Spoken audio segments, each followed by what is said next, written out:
कुछ कह हो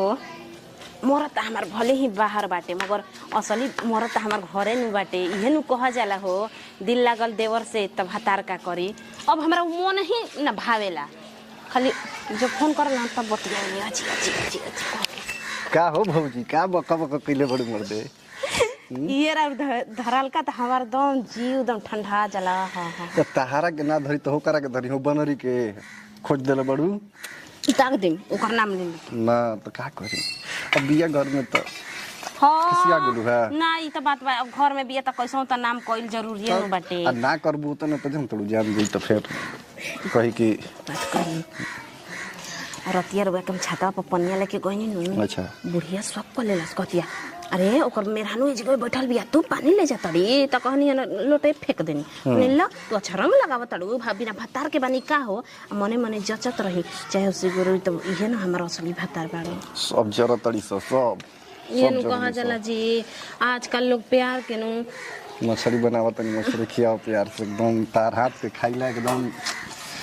ये नु कहा खिया जाला देलू नु तो एकदम हमर मिजाज गदगद हो जाला जान लियो कतना रवा चिल्ला तनी जी चिल्ला चिल्ला के जना देम का चना कर दे हम बुझाते कि ठीक का हो का करी मछली बनावत नहीं रावरे लाइल रवे खाती बनावत नहीं और हम सोचनी है कि ढेर दिन हमनी के एगो में खइला हो गइल बा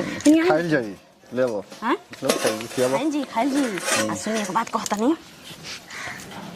एके में बैठ के खाए के बाटे जन्नी घर में हम ले जाता नहीं भात मछरी आ कबाड़ी बंद कर देमा धीरे आए आ खा के चल जाई। हां तो बना के लेबो तो हम जात नहीं घर ना जाए के नहीं खी हां धरी खा ले ए उजे खिया दियो ना धरी खाई हमरा हाथ को देखी खिस खाई ओहो करे जब हमर हुटू हुटू करता खाली खाई भौजाई हमर हो तोहरा के ना खीम तो केकरा के हम खियाई बानर राइल बियो करे के बहिन चोदो जम तड़ू ए जी कब हमरा के छोड़म ना नु हैं तोहरा के छोड़ देम बालो करा के छोड़ देम तर बुझाता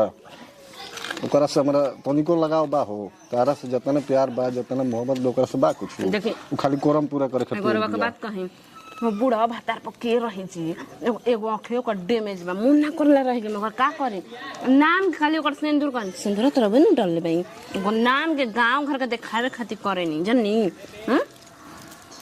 देखै बिना तो तना कर ना करबू काट निकाल के तब हमरा के खियावत नहीं लो आखिर मान ल भौजाई सुन हमार ए सुन अरे मान ल गड़ जाई तो फिर का करबू